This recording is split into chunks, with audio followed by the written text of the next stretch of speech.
الرحمن الرحیم۔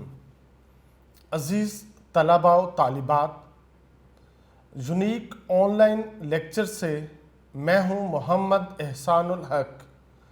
تمام طلباء کو میری طرف سے السلام علیکم۔ عزیز طلباء، آج کا جو ہمارا لیکچر ہے یہ حصہ غزل پہ ہے۔ غزل میں جو ہمارے دوسرے شاعر ہیں شیخ غلام حمدانی مصحفی، آج ہم ان کی غزل نمبر 1 پہلی غزل اس کو پڑھیں گے۔ عزیز طلباء، شیخ غلام حمدانی مصحفی کی غزل میں جو نمایاں موضوعات ہیں وہ جد و جہد ہے، وہ کوشش ہے، وہ محبوب سے محبت ہے۔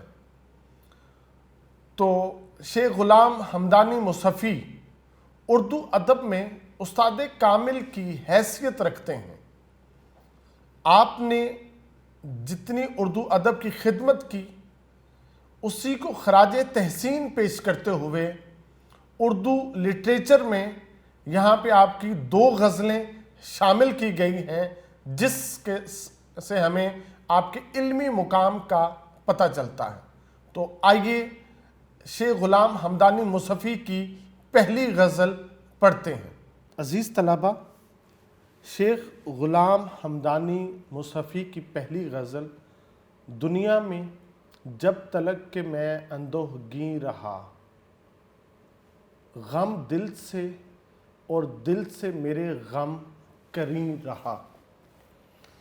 ہم سب سے پہلے اس کے مشکل الفاظ کے معانی کو دیکھتے ہیں۔ دنیا میں جب تک میں دنیا میں رہا، اندوہگیں رہا۔ اندوہ کا معنی ہوتا ہے بیٹا غم زدہ، اندوہگیں دکھی رہنا، غم زدہ رہنا، پریشان رہنا، خستہ حال رہنا، تکلیف میں رہنا، مصیبت میں رہنا، اندوہگیں کا یہ معنی۔ میں جب تک دنیا میں رہا، میں مصیبت میں رہا، میں مشکل میں رہا، میں پریشانیوں میں رہا۔ غم دل سے اور دل سے میرے غم کریں رہا۔ کریں کا معنی ہوتا ہے بیٹا پاس رہنا، کریں رہا، قریب رہا، ساتھ رہا۔ تو دوسرے مصرعے میں شاعر نے جو کہا ہے نا، غم دل سے، کہ غم جو ہے وہ میرے دل کے قریب رہا، اور کبھی کیفیت یہ تھی دل سے میرے غم، جو میرا دل ہے وہ غم کے قریب رہا۔ کبھی غم دل کی طرف آ جاتا، دل کا مہمان بن جاتا، دل کے ساتھ غم وقت گزارتا، اور کبھی جو دل ہے یہ خود چل کے غم کے پاس چلا جاتا، غم کے ساتھ وقت گزارتا، غم کے ساتھ رہتا۔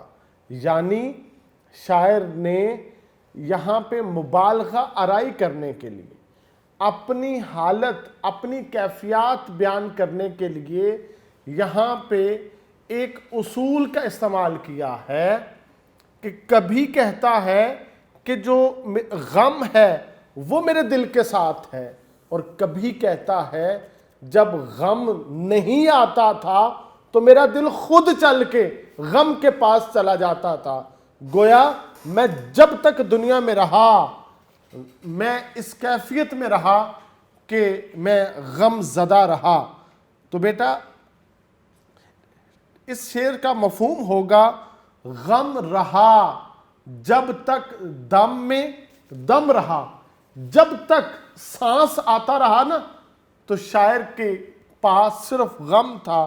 گویا اس کی سراپا زندگی، اس کی ساری زندگی غموں سے عبارت ہے۔ شاعر نے یہاں پہ اپنے غم کا تذکرہ کیا ہے۔ شاعر کہنا چاہتا ہے میں غم زدہ مشکلات کے ہاتھوں پریشان رہا، دل غم سے نزدیک تھے اور غم دل کے قریب تھے، یعنی دل میں غم گھر کر چکے تھے، زندگی میں پھول کم تھے، کانٹے زیادہ تھے، خوشی کے لمحات کم تھے، غم کے لمحات زیادہ تھے۔ تو شاعر نے اس وجہ سے یہ موضوع باندھا ہے، بجلیاں ہیں، زلزلے ہیں، قحط ہیں، آلام ہیں۔ بجلیاں ہیں، زلزلے ہیں، قحط ہیں، آلام ہیں، کیسی کیسی دختران مادر ایام ہیں۔ تو بیٹا زندگی غموں سے عبارت ہے۔ عزیز طلبہ، اس شعر کو سمجھاتے ہوئے میں ایک بات آپ کے گوش گزار کر دوں۔ زندگی دکھ اور غم دونوں کا مجموعہ ہے۔ یہ نہیں ہو سکتا انسان سدا سکھوں میں اپنا وقت بسر کرے، اور ایسا بھی نہیں ہو سکتا کہ انسان کی ساری زندگی صرف رونے دھونے میں بسر ہو جائے۔ دکھ اور سکھ انسان کی زندگی کا لازمہ ہے۔ اس کے بنا انسان کی زندگی اپنے کمال کو نہیں پہنچتی، کیونکہ کہتے ہیں جب تک کوئی اس دنیا میں آ کے اس دنیا کی بھٹی میں وہ کندن نہیں ہوگا، وہ کبھی بھی کامیابیاں حاصل نہیں کر سکتا۔ دنیا جو ہے بیٹا یہ آزمائش کی جگہ ہے، امتحانات کی جگہ ہے۔ یہاں پہ انسان آزمائش کی بھٹیوں سے گزر کے پھر وہ کندن ہوتا ہے، پھر وہ کامیاب ہوتا ہے۔ تو ہم دیکھتے ہیں عزیز طلبہ، جو سونا ہے جب یہ آگ میں پگھلتا ہے پھر یہ کندن ہوتا ہے، پھر یہ خالص ہوتا ہے۔ تو دنیا میں جو غم ہیں یہ انسان کو کندن بنانے آتے ہیں، دنیا میں جو تکالیف ہیں یہ انسان کو خالص بنانے آتے ہیں۔ یہ دکھ اور غم انسان کی زندگی میں جدوجہد پیدا کرتے ہیں، کوشش پیدا کرتے ہیں، محنت اور مشقت سے عبارت ہوتے ہیں، جس کی وجہ سے انسان کامیابیاں سمیٹتا ہے، کامیابیاں حاصل کرتا ہے۔ شاعر کا یہ کہنا درست ہے کہ دنیا مصائب و آلام کا گھر ہے۔ یہاں پہ آپ کسی بھی بڑے انسان کی جو نا وہ سوانح حیات دیکھ لیں، وہ جو مصائب و آلام سے عبارت ہے۔ یہاں تک کہ نبی پاک علیہ الصلوۃ والسلام کی زندگی، آپ حبیب خدا ہیں، روز اول سے لے کے آخری دم تک آپ کی زندگی مصائب و آلام سے عبارت تھی۔ جب پیدا ہوتے ہیں اس کے کچھ عرصے کے بعد آپ کی والدہ محترمہ کا وصال ہو جاتا ہے، پھر اس کے بعد آپ کے دادا جان کا وصال ہو جاتا ہے، آہستہ آہستہ آپ کی عمر پروان چڑھتی ہے، آپ اعلان نبوت کرتے ہیں، پھر جن مشکلات کو سامنا کرنا پڑتا ہے، یہاں تک کہ ہجرت مدینہ کرنا پڑتی ہے، اپنے شہر کو چھوڑنا پڑتا ہے، وہاں پر بھی کفار آرام سے نہیں بیٹھتے، غزوات میں اترنا پڑتا ہے۔ تو عزیز طلبہ، بتانے کا مقصد ہے جتنے بڑے لوگ ہیں یہ سارے کے سارے ان دکھوں سے گزر کے، ان تکالیف سے گزر کے، ان مصائب و آلام سے گزر کے وہ کندن ہوئے، اور انہوں نے اس کائنات کو تسخیر کیا۔ اللہ رب العزت نے انسان کے ذمہ جو تسخیر کائنات رکھا ہے، جو مقصد زندگی رکھا ہے، اس تک پہنچنے کے لیے یہ مصائب و آلام ایک درس کی حیثیت رکھتے ہیں، ایک سبق کی حیثیت رکھتے ہیں، ایک نصیحت کی حیثیت رکھتے ہیں، اور یہ انسان کو آگے کی طرف جو ہے نا وہ بڑھا دیتے ہیں۔ تو گویا یہ تو غم کا، دکھ کا ایک پہلو ہے۔ اس کا دوسرا پہلو ہے جو خصوصاً عارفوں پہ آتا ہے، جو خصوصاً عاشقوں پہ آتا ہے۔ تو کیا ہے؟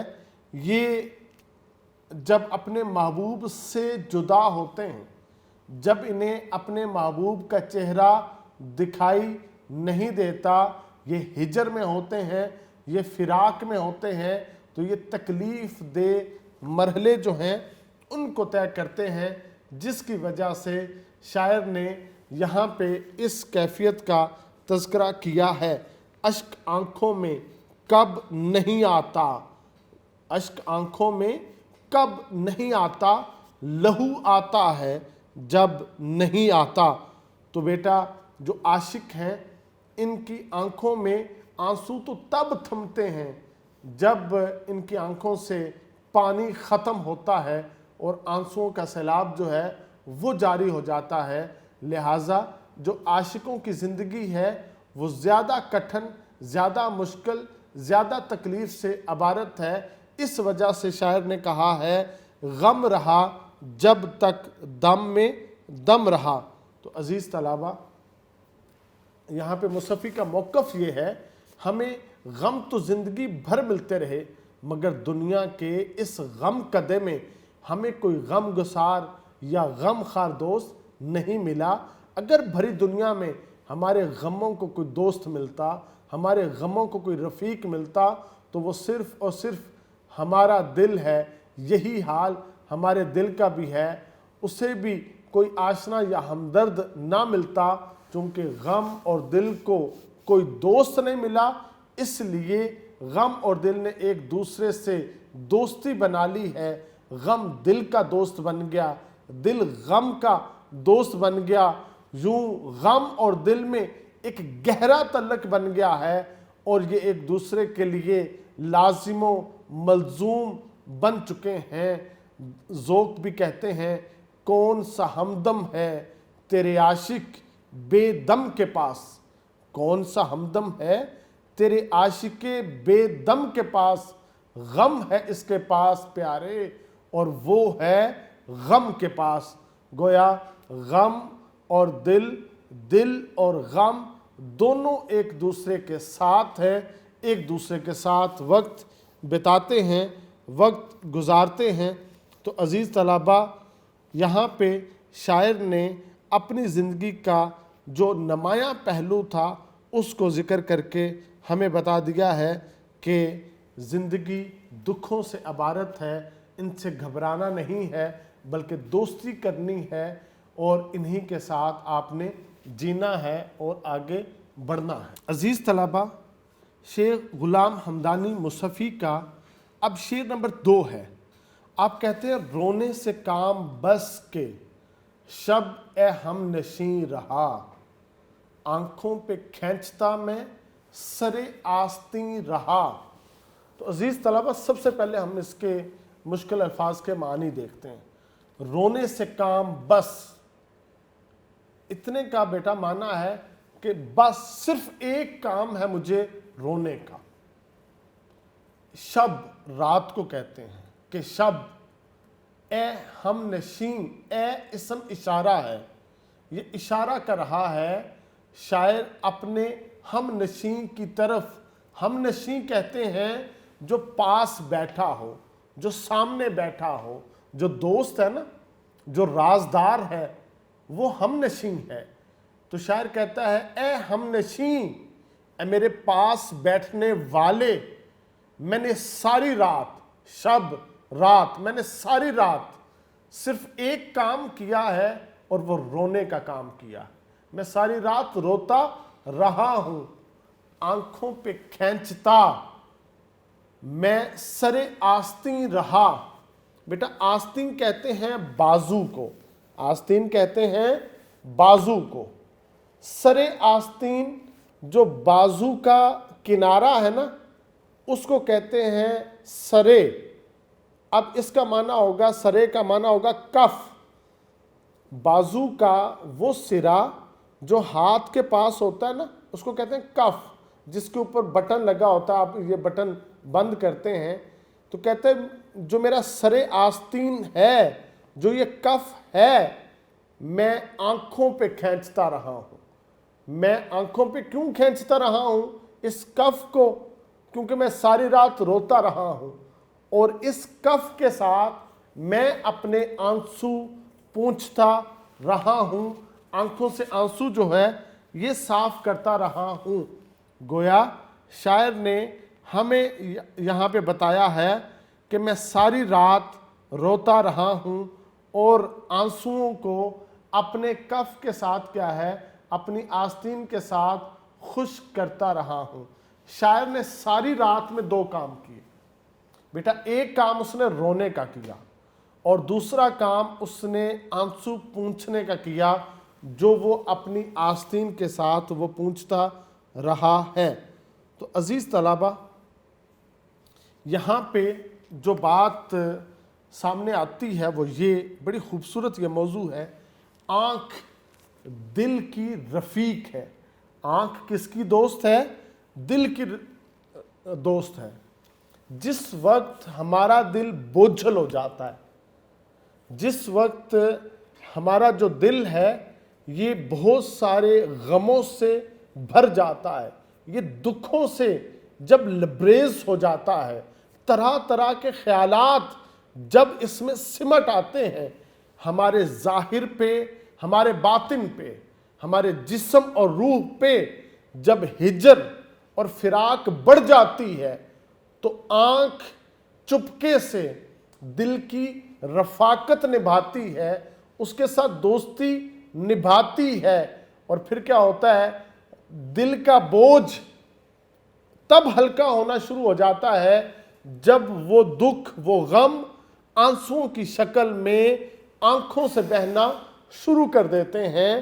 تو شاعر نے یہاں پہ کہا ہے، میں ساری رات روتا رہا، گویا اس کے دل کے بوجھ اتنے بڑھ گئے تھے، اس کے دل کا بوجھل پن اتنا زیادہ ہو گیا تھا کہ اس کے ضبط کے بندھن ٹوٹ گئے، آنکھوں کی رفاقت کا اسے سہارا لینا پڑا، اور وہ سارے غم، وہ دل کے بوجھ، وہ جو بوجھل دل تھا، وہ آنکھوں کے راستے، آنسوؤں کے راستے جب بہہ گیا، پھر غبار دل کچھ تھم گیا، کچھ دل کو قرار نصیب ہو گیا۔ عزیز طلبہ، فراق گورکھپوری کا بھی کہنا ہے، کٹتے کٹتے کٹتی ہے، کٹتے کٹتے کٹتی ہے، ہجر کی گھٹتی بڑھتی رات۔ جو ہجر کی رات ہوتی ہے یہ تو نہ جانے کب کٹتی ہے۔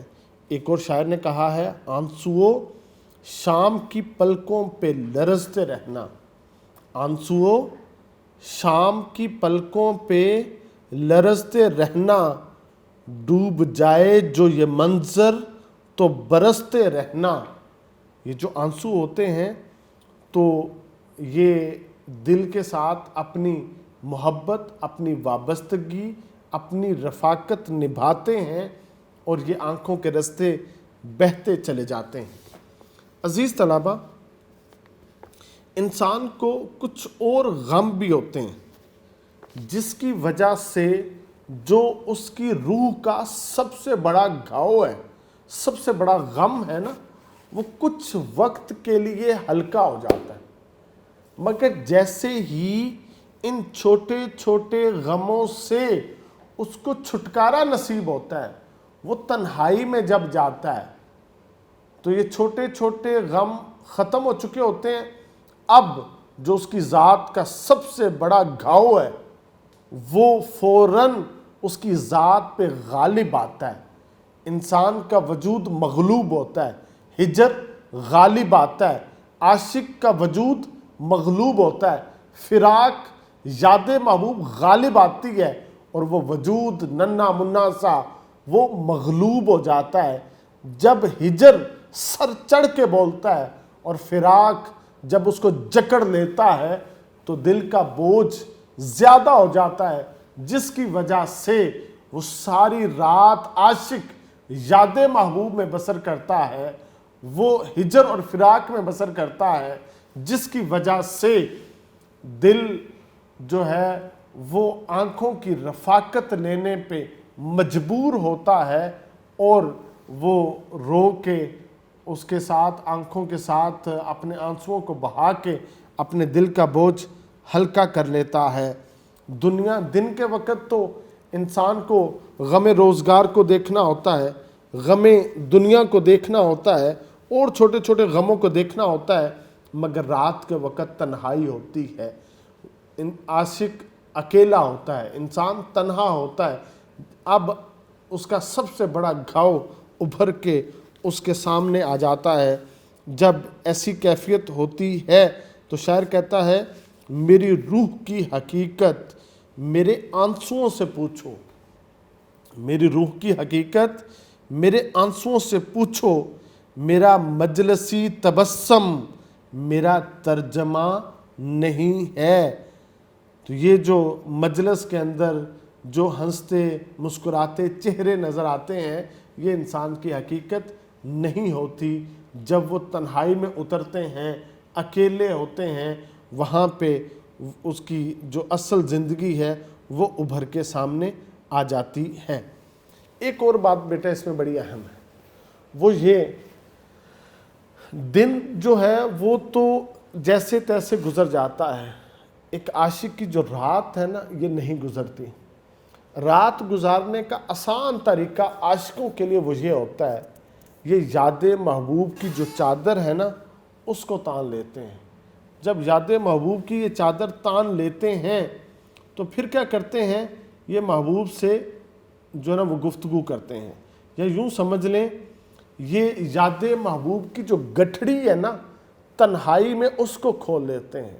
اس گٹھڑی کے اندر سے ایک ایک دو دو خوبصورت یاد جو ہے وہ محبوب کی نکالتے چلے جاتے ہیں اور ان کا وقت گزرتا چلا جاتا ہے۔ لیکن جیسے ہی یاد محبوب میں اضافہ ہوتا ہے تو اس وقت ان کا دل بوجھل ہوتا ہے۔ پھر اپنے حواس کو قائم رکھنے کے لیے یہ اپنی آنکھوں سے آنسوؤں کی جھڑی لگاتے ہیں، آنسوؤں کے رستے وہ ساری یادیں ہلکی ہو جاتی ہیں، جس کی وجہ سے جو ہے ان کا وقت جو ہے پھر آسانی سے گزر جاتا ہے۔ ہم رونے پہ آ جائیں تو دریا ہی بہا دیں، ہم رونے پہ آ جائیں تو دریا ہی بہا دیں، شبنم کی طرح ہمیں رونا نہیں آتا۔ جو شاعر نے یہاں پہ کہا ہے نا میں ساری رات روتا رہا، کہ بہت زیادہ روتا رہا، اور اپنے کف کے ساتھ میں اپنے آنسو پونچھتا رہا۔ وہ کہتا ہے میں روتا ہوں تو دریا کی طرح روتا ہوں، شبنم کی طرح رونا جو ہے یہ مجھے نہیں آتا۔ ایک اور جگہ پہ شاعر کہتا ہے روتے پھرتے ہیں ساری ساری رات، روتے پھرتے ہیں ساری ساری رات، اب یہی روزگار ہے اپنا۔ اپنا تو بس اب ایک ہی کام ہے کہ ہم یاد محبوب میں ساری رات رو کے بسر کر دیتے ہیں۔ عجب ہے رات سے آنکھوں کا عالم، عجب ہے رات سے آنکھوں کا عالم، یہ دریا رات بھر چڑھتا رہا ہے۔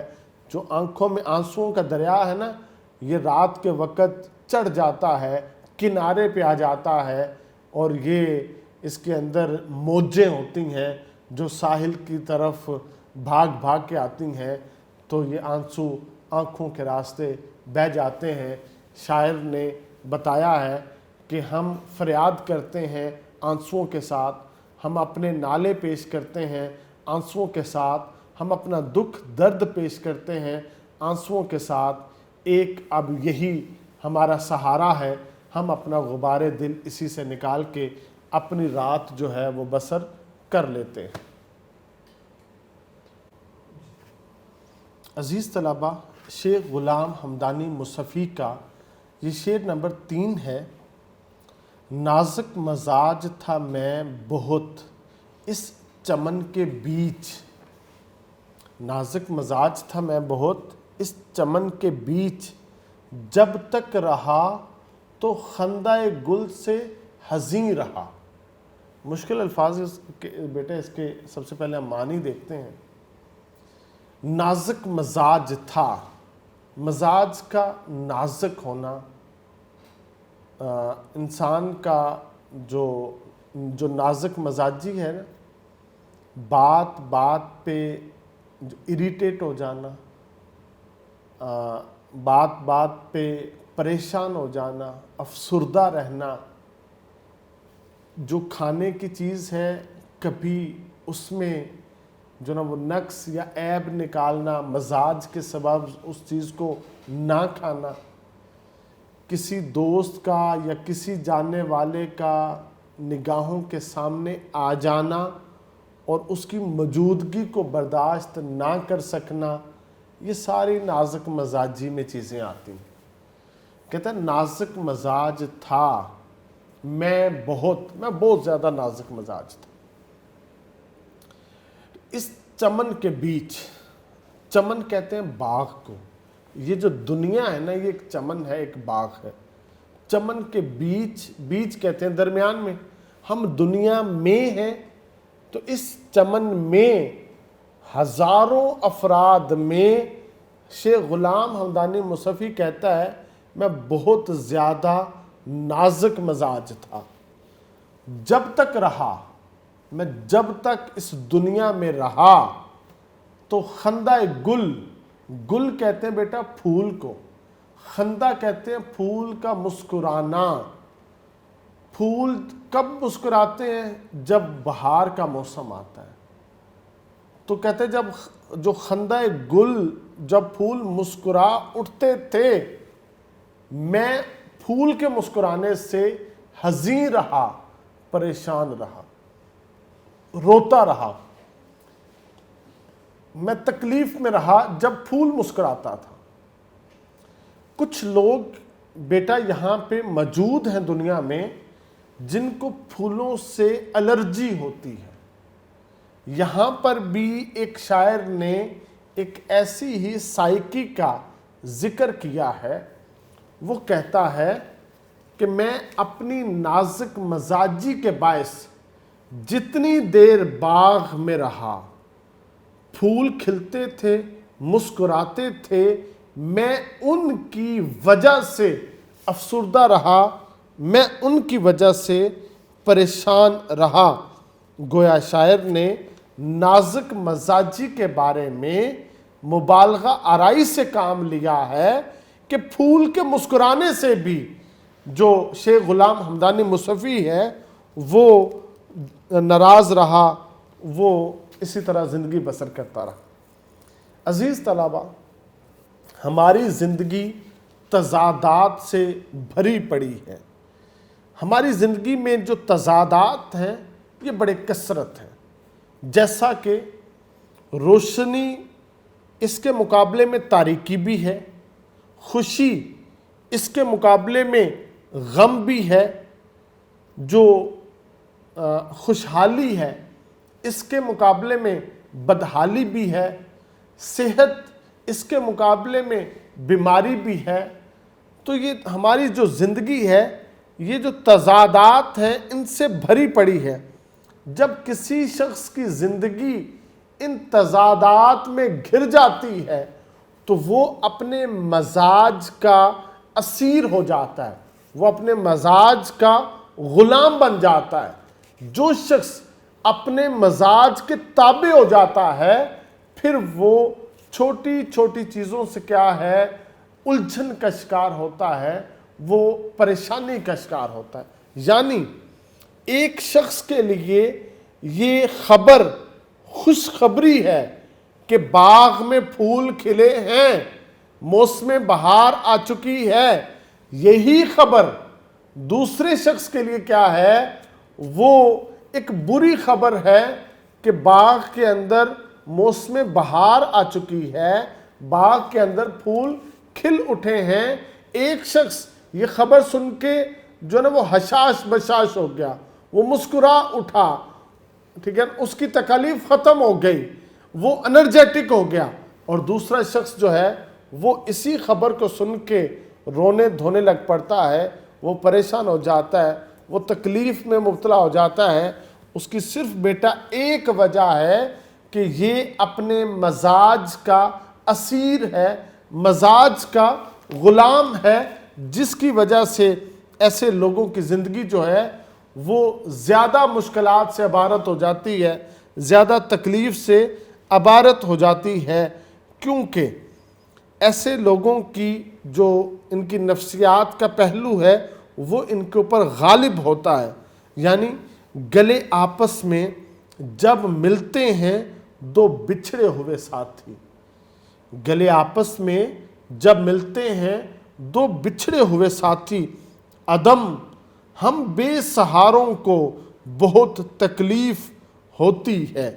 ایک اور جگہ پہ شاعر نے اسی موضوع کو یوں کہا ہے، ہنستے جو دیکھتے ہیں کسی کو کسی سے ہم، ہنستے جو دیکھتے ہیں کسی کو کسی سے ہم، منہ دیکھ دیکھ روتے ہیں کس بے کسی سے ہم۔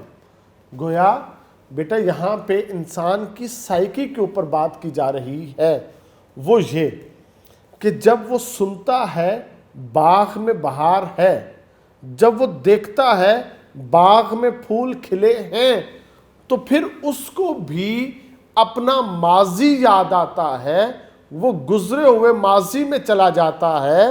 جب باغ میں بہار آتی تھی تو اس کے اوپر کون سی نوازشات تھی، اس کے اوپر کون سا فضل تھا، اس کے اوپر کون سا جو نا وہ کرم کے دروازے کھل جاتے تھے۔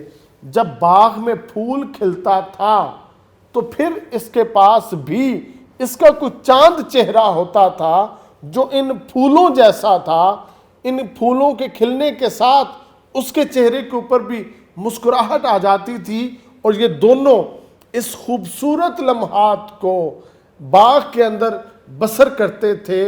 شاعر کو وہ گزرا ہوا زمانہ یاد آتا ہے اور آج کی ہرما نصیبیاں یاد آتی ہیں کہ کل جب بہار تھی، پھول کھلتا تھا، محبوب ساتھ تھا، آج بہار ہے، پھول کھلے ہیں، مگر میری زندگی غموں سے عبارت ہے، میری زندگی ہجر اور فراق سے عبارت ہے، میرے پاس محبوب نہیں ہے، میں محبوب سے بہت دور ہوں۔